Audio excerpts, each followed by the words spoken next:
Kini nga libro nagsulat mahitungod sa mga misteryo sa Biblia nga nagpabilin nga wala masulbad sulod sa libuan ka tuig. Kini nga libro nag-ingon nga ang labing misteryosong bahin mao ang Genesis, diin ang Dios gitawag nga nato. Ang misteryosong pulong sa Genesis nato.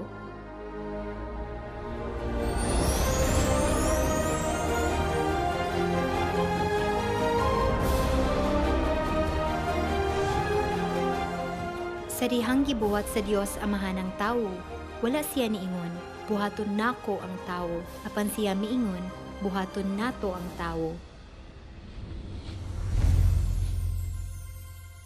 Ang Dios miingon, buhaton nato ang tawo sama sa atong dagway.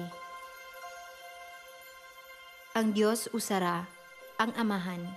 Nan, nganong ang Dios gihulagway ingong nato diha sa Biblia? Ang misteryo bahin sa magbubuhat nagsugod sa Genesis chapter 1 verse 1.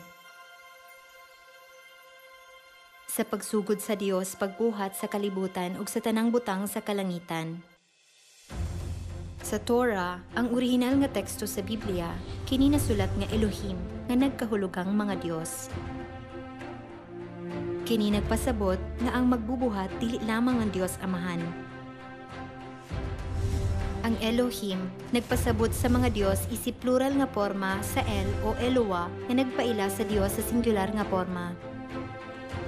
Sa Biblia, ang Dios ki-record ingong mga Dios kapin sa 2,500 ka beses. Kini nagpakita ang kinahanglang adunay laing Dios, dili lamang ang Dios Amahan.